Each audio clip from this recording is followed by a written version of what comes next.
Hello and welcome to this week's Friday Focus, joined by Mike Hunter. Mike, thanks for joining us. Looking back on another, don't know, what's the word for it, Mike? Imperious? Is that a good word? Slaughtering. Let's just say another fantastic performance by the Stags Bar Monarchs as we run out 65-25 victors over the visiting Scunthorpe Scorpions. Mike, weirdly enough, although the scoreline wasn't quite as high as last week, probably an easier match than Redcar gave us. It's the Redcar match I think most people quite enjoyed. Tonight's I felt was disappointing. There wasn't enough good races. There wasn't enough Scunthorpe riders putting their hearts and soul into it, I didn't think. And it was disappointing. We could do with some better opposition, definitely. Yep. And we'll look back over the meeting tonight. I'm talking to Monarchs captain and maximum man once again, Eric Riss. We'll look back on the race of the night, Heat 15. We'll watch Josh Pickering go for that maximum he was after in Heat 15 as well.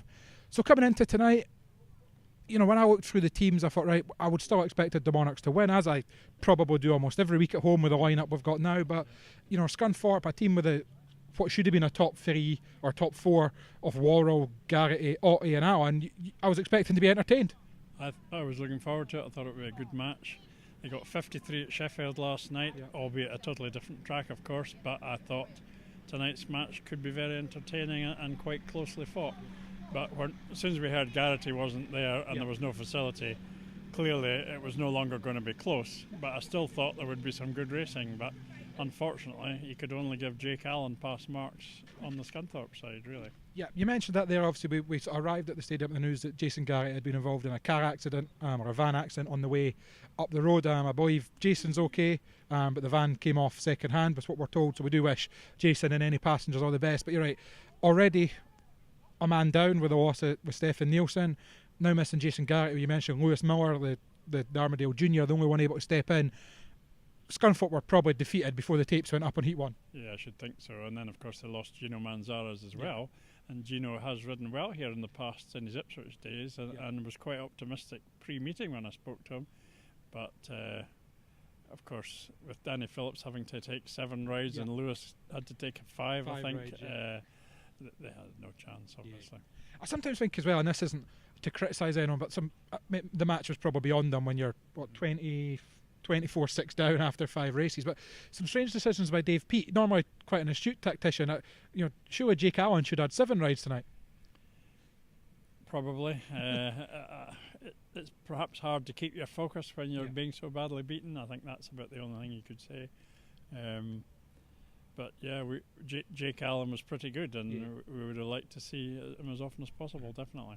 I suppose if you flip it and when we put it to a Monarch side, you can only beat what's in front of you, and for the second week in a row, they've went out there and roundly beaten what was in front of them. That's 65 tonight, 69 last week. Probably not great for Messrs Campbell and Harkis when they're putting those wage packets together, but putting a notice out there to the rest of the league for some strong teams still to come here that it's going to take some doing to get anything from Armadale. When you watch Richie Worrell particularly, I think, and Eric Riss and Ricky Wells, you wonder how they're ever going to be beaten. Josh Pickering is very, very formidable as well. The 2 Swedes don't drop many points. And whoever else I've forgotten, Max Clegg. I get paid 5 again tonight, more than doing his job. And he very nearly passed Steve Worrell in one race. I thought he had passed him, but must have just missed out. But it's a very, very strong team now, definitely is, and we'll take some beating. I don't know what we're going to be like away from home. It'll be interesting to see how we go at Berwick next Saturday. Yeah. I mean, you mentioned that there, that's Richie Worrell. 2 matches a Monarch, 2 maximums. That's pretty good going. I can't imagine there's too many guys have done that for us over the years. Eric, 2 matches in a row unbeaten now. Same for Ricky. Josh only defeated once tonight. If you're getting those kind of points at the top 4, then the match is won. That's right. I'll need to check to see whether anybody has started their Monarchs career with 2 maximums. Jack Young did, but that's a pretty high bar. Yeah. I mean, if you join Jack Young in the record book, you're doing something right. That's right. I mean, Richie is just so strong around these first 2 bends. I think he was outgated at least twice tonight, but he just powered around them, and no problem at all, and he does look devastating. Yeah, I mean, I think once again, pretty much similar last week, his toughest races tonight were probably against Josh, when him and Josh decided to have a bit of fun together. So Richie takes the plaudits as the 5 ride maximum tonight, backed up by Ricky and Eric. I caught up with Eric after the match. So Eric, another maximum for yourself, another big score for the team. A good night. Yeah, good night. Easy win really for us. Everyone was scoring well. Another 3 maximums. But you know, the track is really different now, the last 2 meetings. It's way grippier than it was at the start of the year. And I think it helps us a lot because this track used to be really grippy. Me and Ricky were used to it. Josh is as well. But also when it's grippy like that, the way riders struggle because they don't ride this track every week. So yeah, I believe that now we are pretty much unbeatable at home. And you mentioned that the grip on there. I think in your first ride you're only half a second off the track record. That shows how much dirt was on there to attack it. Is that track record something that's in your sights now as well? It is. It is since 2 years. I was always trying to beat it, but as I said earlier, the track was quite slick at the start of the year, so I wasn't even close. But today I seen the track at the track walk and I thought, oh, it could get close. And then my first race, I was riding well for 2 laps. I pulled 2 lockers. I think that cost me the track record. And you mentioned there in your first answer you were almost unbeatable. You were saying now at Armadale, some away matches to come though. We still need a few more points on the board to make sure we get into those playoffs. Sure we do, but with Richie and Max in the team, I think we could win away as well. You know, I think we will be really strong away. Richie rides in England for ages. He knows all the tracks, so I think I'm really confident about the team now. I'm really confident about the playoffs or even the league. But in Speedway, it's always up to the day. Yeah. And we've seen you out there after the match and a bit of practice, and there can't be many guys score a 12-point maximum and then go out. Was it just something you wanted to test, or was there something up with the bike you felt? No, I'm just trying to get better. I've realised something I'm not doing so well, so I went out and tried to do better, improving. And on to Berwick home and away next week, another big chance for points. Yes, it is. We should win at home again, and also away. I think we got good chances. As I said, I'm really confident especially for that match. Well, thanks again for joining us. Eric, focused as ever there. He's a guy that knows where he wants to go, and I think he believes he knows how to get there. And it certainly says something that, you know, 9 rides, probably more now, 9 rides over the last 2 weeks, certainly unbeaten, and he's still out there saying there's things he can do better, and he's out there practicing after the match. Yes, indeed, and he seems to have upped his gating as well the last couple of weeks. He's been quite devastating into that first corner. But yeah, we've all enjoyed Eric over the last, whatever it is, 4 or 5 years, and his progress is exciting, and we know what he's like. He's very, very determined. Yeah, and you kind of mentioned earlier on, you alluded to it, tougher tests to come. Berwick will come here next week. A team that have ran as close, but also that we've soundly beaten this season. But obviously we've seen their performance and result at Glasgow last week, only getting beat by 8 and very unlucky not to take a point, and then roundly beaten Glasgow at home on Saturday 58-32. So home and away next week. As the league stands, home wins will see us through, but you would much prefer to have some more away points on the board and make it comfortable for ourselves. Definitely, and there's no easy away matches. There have been times in their history when we've looked on Berwick as a fairly easy match. This year that's certainly not the case. They did lose to Workington, but they've pretty easily won the rest of their matches. I think we'll be doing not badly if we get a point next Saturday, to be honest. Yeah, and we'll look forward to that, and there will be a preview show coming up this week, so do keep an eye out for that. Wednesday night, I believe, that should be out there, so keep an eye on that on Monarchs social media.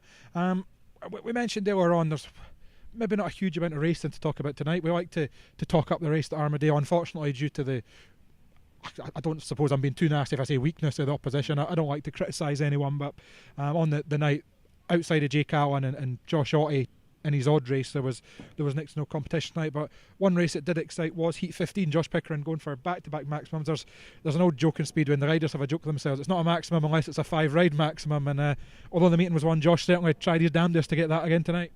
Yes, indeed. When you see Josh on somebody's back wheel, you always know you're into some entertainment. That's it, and that was Heat 15 where Josh went for that maximum. We'll see that now.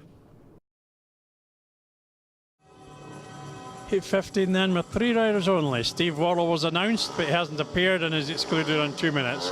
Jake Allen in between Josh Pickering and Richie Worrell. Jake's away well. Richie's going for that big blast again, and he's done it again. Superb riding by Richie Worrell. He really has got that first corner well sussed.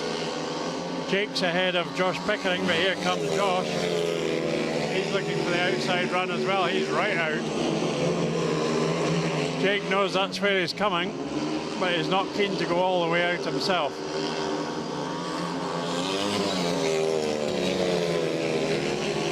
Josh on his back wheel. Whoa! Riding the dirt as only he can. But Jake's managed to just get into an awkward place. I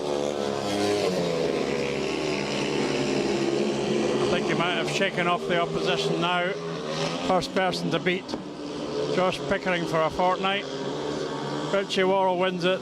Josh's brave chase doesn't quite make it. He'll be annoyed, he's dropped a point. And the Monarchs finish with a 4-2 in a reasonably interesting race, at least to finish with. So Mike, Josh couldn't quite get there against a very impressive Jake Allen. Jake obviously led the way with 12 out of Scunthorpe's 25 points. It just shows how impressive he was, especially considering this is only his second time here, and the last time he was here he lasted a race and a half before going to the hospital. So I think I spoke to him after the match briefly for something else, and he said he'd come here with an open mind. He went out, there was a lot of grip on the track, he threw the dirt out there, the bike in the dirt, and see what happened. And that's the attitude that you want. If dare I say it, if 6 Scunthorpe riders or 5 Scunthorpe riders, I showed up with that attitude, we might have had a different match, but it wasn't to be. So in the end, another comfortable 3 points for the Monarchs, moves us up to 20, I believe. Now I had a quick look at the league table today. It's still very skewed because of the matches teams have in hand, but with those 5 away points gained against no home points dropped, if the season finished like that, and that would put us 4th place, and once you're in those playoffs, Mike, anything can happen. Yes indeed, and over 2 legs, not many teams are going to fancy coming here, I don't think. That's it. So that'll just about do us for tonight. We've got somebody there, Ricky, I believe it is, trying to run us over, so we'll watch out for that. Thanks again for joining us. As I say, another comprehensive victory for the Monarchs, Stagsbar Monarchs, 65-25. Thanks again for joining us and keeping an eye out for that preview show during the week.